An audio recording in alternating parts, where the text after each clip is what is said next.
Buenos días tengan ustedes. Estamos aquí otra vez para desarrollar este programa. Me da mucho gusto nuevamente estar con ustedes.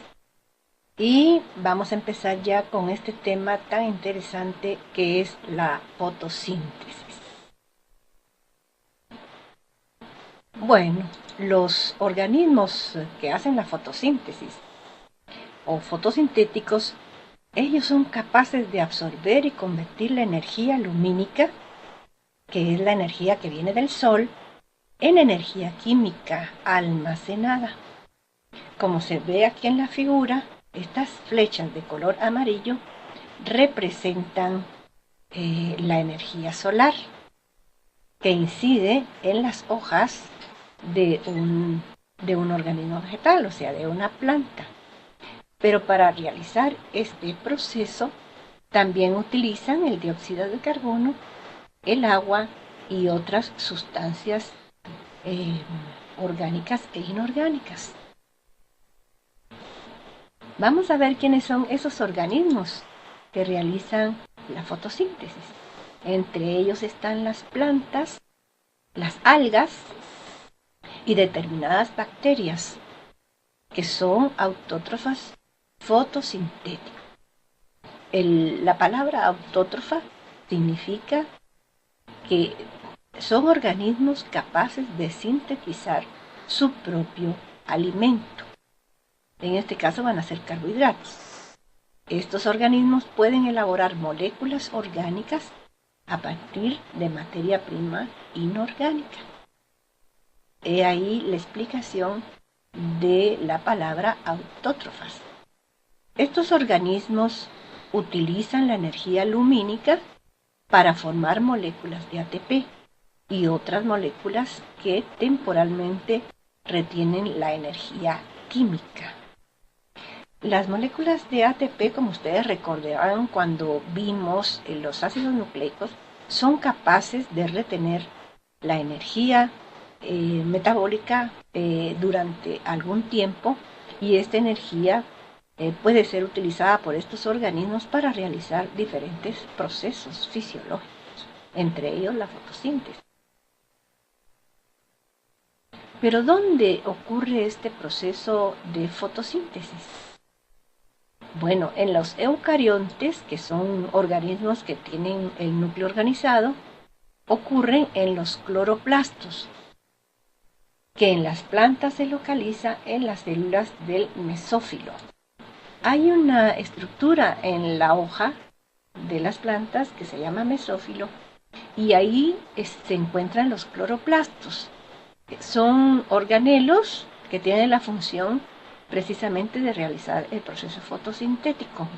Aquí tenemos un cloroplasto, ven ustedes como de su forma ovalada, y tenemos algunas estructuras como las membranas, aquí una membrana externa, membrana interna, otras estructuras en forma como de pilas de monedas llamadas tilacoides, y una parte que es como una cavidad interior llamada estroma.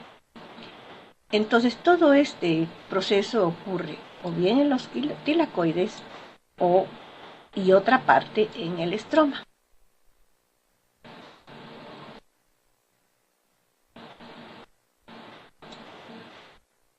Pero ¿en qué parte de los cloroplastos ocurre este proceso? Bueno, este proceso ocurre en las membranas tilacoidales, en el espacio tilacoidal y en el estroma. Ya habíamos mencionado esas estructuras. La membrana que tenemos acá, en la parte exterior,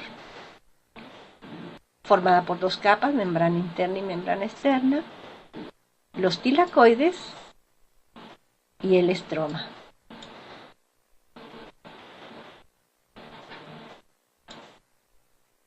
Pero ahora vamos a ver en sí cómo trabaja esta fábrica tan especial que tienen las plantas para realizar la síntesis de carbohidratos.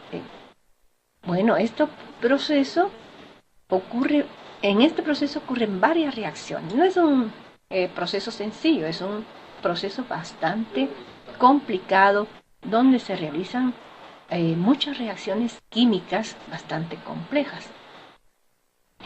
Entre ellas las reacciones fotodependientes que se realizan en la membrana tilacoidal.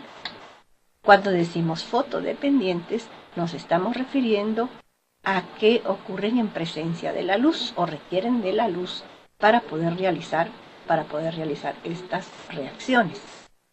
Pero hay otra que en ocasiones se llama reacción a oscuras, pero ese vocablo no es muy correcto, porque este proceso no requiere de la luz y se llama reacciones de fijación de carbono que se realizan en el estroma, en una secuencia de reacciones llamada ciclo de Calvin, que es un ciclo donde se realizan también varias reacciones químicas. Vamos a empezar entonces a hablar de una manera muy general, porque ya les he comentado anteriormente que este es un proceso bastante complejo. De las reacciones fotodependientes, o sea, de las que dependen de la luz. Las partículas de luz se transportan como partículas o paquetes de energía llamadas fotones. La clorofila, principal pigmento de la fotosíntesis, absorbe la luz a través del anillo de porfirina rodeado de otros anillos más pequeños que presentan un átomo de magnesio en el centro. Vamos a ver cómo es la molécula entonces de clorofila. Aquí tenemos una molécula de clorofila. Y el anillo de porfirina está aquí en el centro y tiene un compuesto químico llamado magnesio. Esta es un pigmento, la clorofila, muy sensible a la luz. Y los haces de luz inciden en la clorofila de manera que ésta las pueda absorber inmediatamente. Cada membrana tilacoidal está llena de moléculas de clorofila. Y la clorofila A inicia las reacciones fotodependientes. Regresemos al dibujo del cloroplasto para poder observar estos son los tilacoides, pero cada uno de estos está formado por una membrana. Estas membranas se llaman membrana tilacoidal. Pues aquí, en esta región, es donde se concentra la clorofila y donde incide la luz y la clorofila absorbe esos fotones. Regresemos otra vez. Por eso decimos que cada membrana tilacoidal, que es la que cubre los tilacoides, está llena de moléculas de clorofila. La clorofila A es un tipo de clorofila, inicia las reacciones fotodependientes.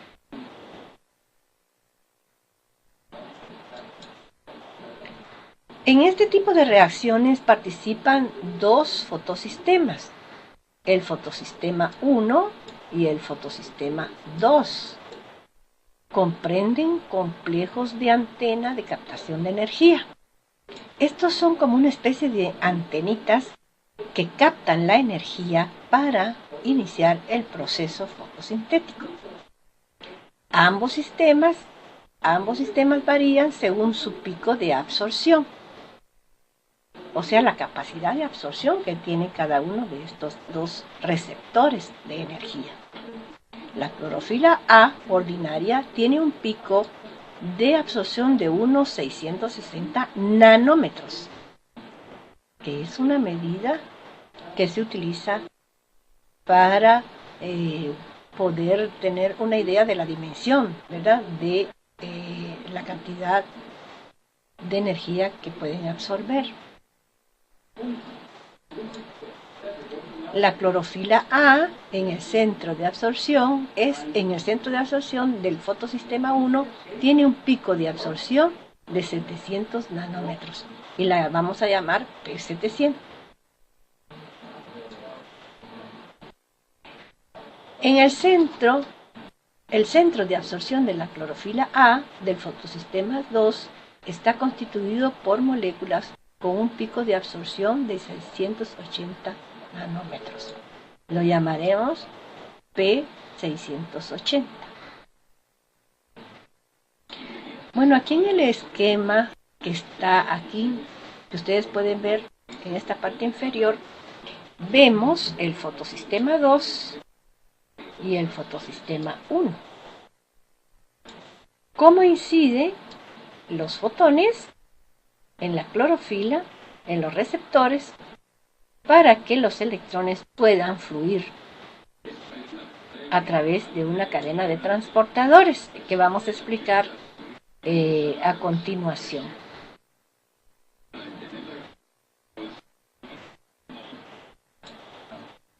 La fosforilación no cíclica produce ATP y NADPH.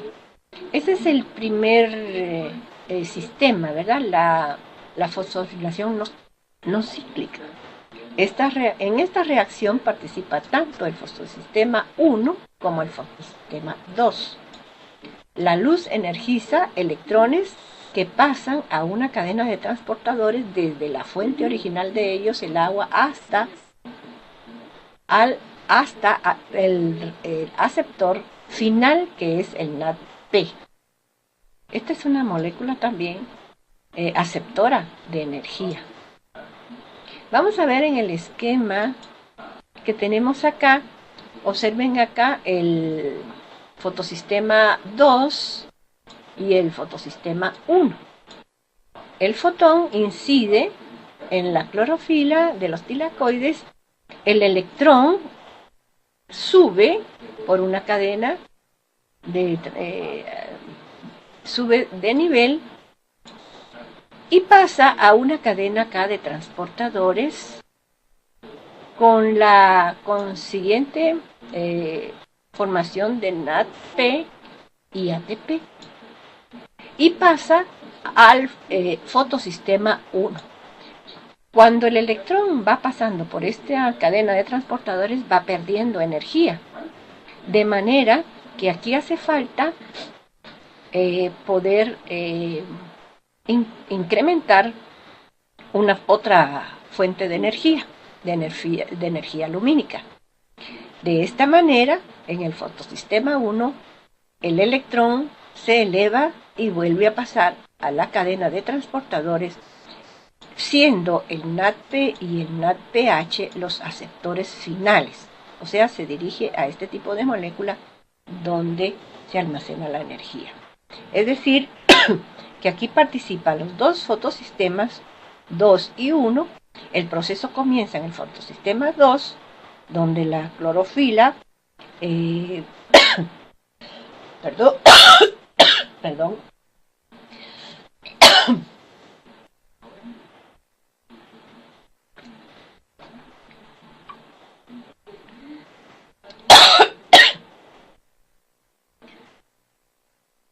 la clorofila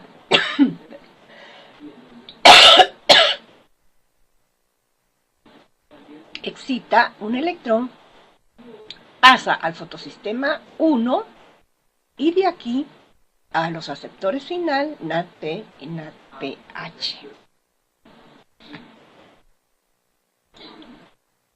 En la fosforilación no cíclica, el electrón no va hacia los aceptores finales, sino que regresa otra vez al lugar de origen. Por eso se dice no cíclica. Es decir, que forma un ciclo. Sale de un punto y vuelve a regresar después del proceso al mismo punto. Esta reacción comienza en el fotosistema P700, que es el fotosistema 2. Al excitarse el electrón, este se transporta a un aceptor primario que a su vez lo transfiere a un portador primario que tiene hierro y este portador es la ferrodoxina. La ferrodoxina transfiere el electrón al NADP, que es la molécula aceptora, y la cadena de transporte de electrones debe aportar 2 electrones para poder producir el NAD y el NADPH. Vamos a ver si lo entendemos mejor en el esquema. Este esquema nos está representando el flujo de electrones en la fosforilación no cíclica. Aquí tenemos el P680, que es el fotosistema 2, ¿verdad? Los electrones que se elevan, el paso de los electrones por el complejo de transportadores hacia el fotosistema 1, P700, y de aquí a la ferrodoxina, que es el compuesto que se va a formar, y de allí a las moléculas aceptoras que son NAD, NADPH. Es decir, que la ferrodoxina participa tanto en la fosforilación cíclica como en la fosforilación no cíclica. Tanto el fotosistema 1 y el 2 se activa cuando una molécula de clorofila absorbe un fotón de energía lumínica. El electrón de una molécula P680 pasa a un nivel de energía más alto. Luego es captado por un aceptor primario y posteriormente pasa por una cadena de moléculas aceptoras hasta que es donado al P700, que viene siendo el fotosistema 1. La molécula de P680 que dona un electrón excitado al aceptor primario adquiere carga positiva y se convierte en agente oxidante y puede oxidar un átomo de oxígeno en una molécula de agua. Eso es lo que se llama fotólisis, para liberar 2 electrones. Fíjense que este proceso es bastante complejo, ¿verdad? Pero aquí tenemos otra etapa de este proceso que se llama quimiosmosis. Durante la quimiosmosis se produce ATP. Es decir, que los electrones, miren aquí los electrones, ¿verdad? Pierden energía a medida que se transfieren a lo largo de la cadena de transportadores que conectan los 2 fotosistemas. Recuerden ustedes cuando explicamos en el esquema anterior de si los electrones excitados pasan a la cadena de transportadores, estos van perdiendo energía. Aquí tenemos los electrones, aquí pasan, ven, van fosforilándose, o sea, van perdiendo, en un proceso de fosforilación, van perdiendo fósforo hasta que finalmente llegan al destino final, que es la molécula de agua. Parte de la energía liberada se utiliza para bombear protones a través de la membrana tilacoidal, desde el estroma hacia el espacio interior, generando un gradiente de protones. Observen aquí, esta es la membrana tilacoidal, donde se produce la quimiosmosis, y observen ustedes cómo los electrones van pasando por la cadena de transportadores por el interior del tilacoide. Aquí se puede observar, ven, hasta que atraviesan totalmente la membrana.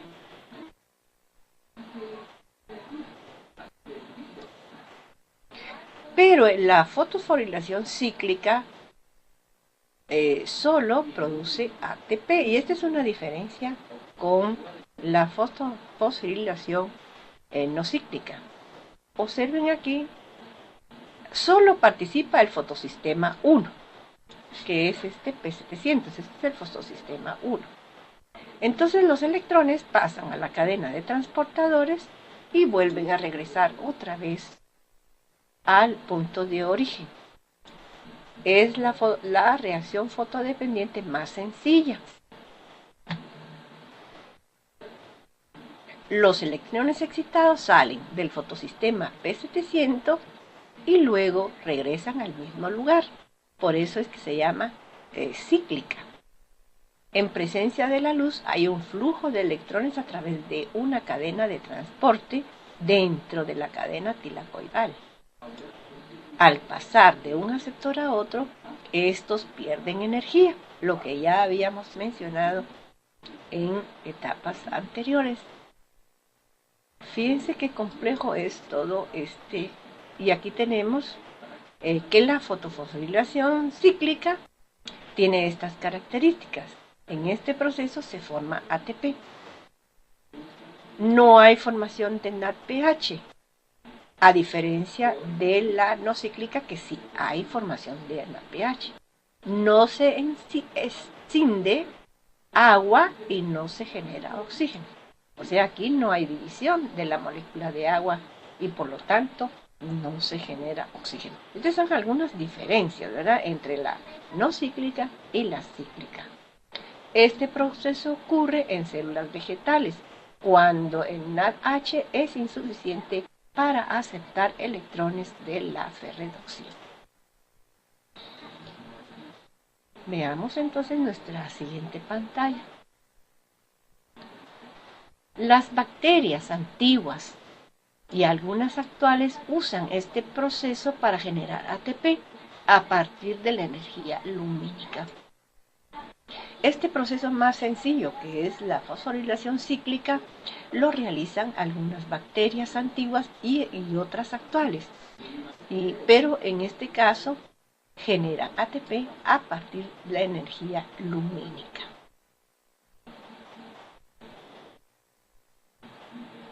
Fíjense que en este esquema que vemos aquí se puede observar perfectamente cómo incide el fotón en los tilacoides, cómo se excita la clorofila, elevando a niveles superiores 2 electrones, y llega primero a este fotosistema 2, que es el P600, de ahí a una cadena de transportadores donde pierden energía, luego pasa al primer sistema, el sistema número 1, que es el P700, los electrones suben a niveles superiores y después son transferidos hacia el NAD y el NADPH, que son moléculas aceptoras de energía.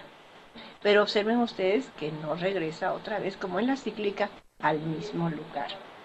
Bueno, estos dos tipos de reacciones se llaman lumínicas porque requieren de la luz solar para poder realizar este proceso. Aquí tenemos solo la fosforilación cíclica, donde el fotón incide en el fotosistema P700, excita el electrón y de ahí pasa a una cadena de transportadores, pero vuelve a regresar otra vez al P700. Recuerden que aquí solo se obtiene ATP.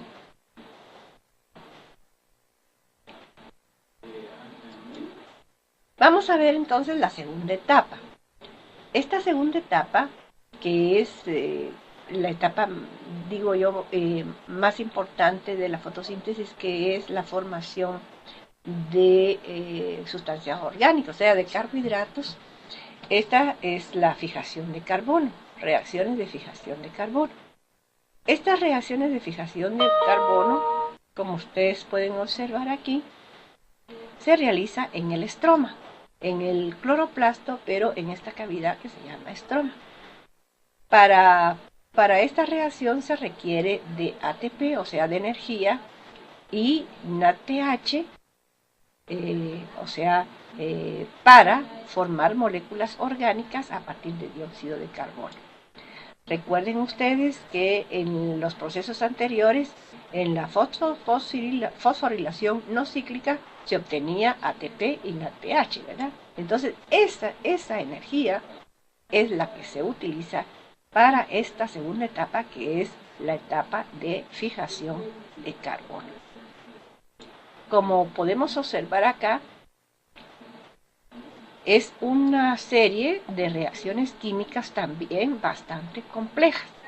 En cada una de estas etapas se va a ir uniendo carbono a la cadena de esta molécula orgánica que va a ser este carbohidrato o la glucosa generalmente. Se puede resumir este proceso de la siguiente fórmula. Observen el NADPH más el ATP más dióxido de carbono, y de esta manera se obtiene glucosa, carbono 6H12, hidrógeno 12 y oxígeno 6, más ATP, más ADP, aquí está, fíjense que aquí ya ha habido una fosforilación, más 18 fósforo inorgánico, más 6 moléculas de agua. Como ustedes pueden ver, este proceso resume en forma muy general la síntesis de carbohidratos. Aquí tenemos el azúcar. Pero ¿dónde ocurre este proceso? Lo habíamos mencionado al principio. La fijación de carbono ocurre en el estroma del cloroplasto. Observen aquí, el estroma es este espacio, ¿verdad? Porque estos eran los tilacoides, y el espacio que queda aquí, este es el estroma. Y es una secuencia de reacciones llamadas ciclo de Calvin. Con frecuencia, esta secuencia de reacciones recibe el nombre de ciclo de Calvin. ¿Cómo comienza el ciclo de Calvin? Bueno, aquí vamos a describir todo el proceso, que seguramente va a ser un poco complicado. Este proceso comienza cuando una molécula de óxido de carbono, o sea de CO2, que lo tenemos en la atmósfera, reacciona con un compuesto de 5 carbonos llamado bisfosfato de riburosa. El producto de este compuesto se descompone en 2 moléculas de 3 carbonos, llamado fosfoglicerato. Ven ustedes la formación de compuestos, ¿verdad? Un carbono, parte de la molécula de dióxido de carbono o de CO2, pasa a ser parte del esqueleto de carbono, y ahí es donde se va a fijar el primer carbono. Debe fijarse un total de 6 carbonos de esta manera para producir una molécula de glucosa o de fructosa. Al final del ciclo se regenera el material de partida y se vuelve a formar otra vez bifosfato de riburosa. Recuerden que este ciclo empieza con el bifosfato de riburosa y cuando termina el ciclo se vuelve a formar el mismo compuesto. Por eso es que recibe el nombre de ciclo. La energía producida en las reacciones fotodependientes, o sea, las reacciones anteriores, permite que las moléculas de Pegal, que es un compuesto que se forma a partir del bifosfato de riburosa, se convierte en gliceraldehído 3-fosfato. Por cada 6 carbonos que entran en el ciclo en forma de dióxido de carbono, 6 pueden salir del sistema como 2 moléculas de Pegal. La palabra aquí, este es derivado de gliceraldehído, ¿verdad? Gliceraldehído, o sea, fosfato gliceraldehído. Estas son usadas en la síntesis de carbohidratos. Las reacciones de 2 moléculas de Pegal es exergónica. Esto quiere decir que utiliza energía del medio externo y pueden llevar a la formación de fructosa o glucosa. Al final de este proceso se forma fructosa o glucosa.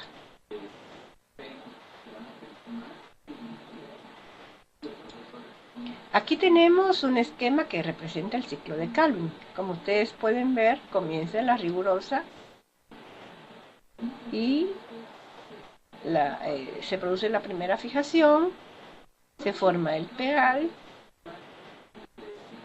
la fase 2 hay una reducción, aquí hay utilización de NADP y NADPH, energía exergónica, se forma el fosfoglicerato, glisaldehído, y posteriormente se vuelve a formar la rigurosa 1,5-fosfato. Pero como ustedes pueden ver, necesita acá de las moléculas de dióxido de carbono y de energía que proviene del ATP y el NADP.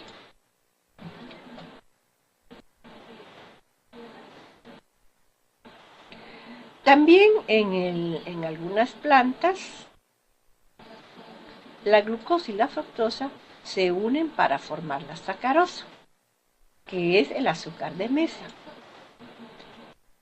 que es un disacárido y que están unidos a su vez por enlaces glucosídicos. Estos son enlaces glucosídicos.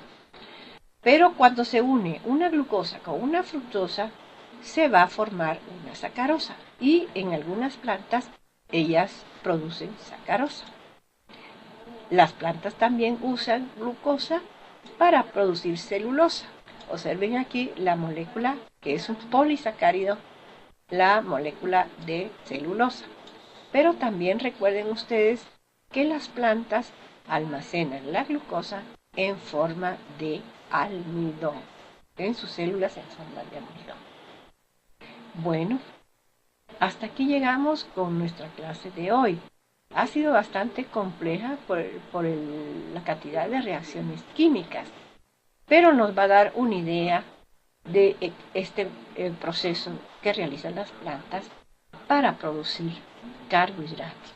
Recuerden ustedes que hay muchos alimentos que nosotros ingerimos diariamente que tienen carbohidratos, como el arroz, papas, azúcar, bananos, etcétera, etcétera. Bueno, son varios alimentos que pueden tener grandes niveles de calorías y en los cuales nosotros en algunas ocasiones escogemos para poder tener algún tipo de dieta. Entonces, esto ha sido todo por hoy y nos veremos en la próxima clase.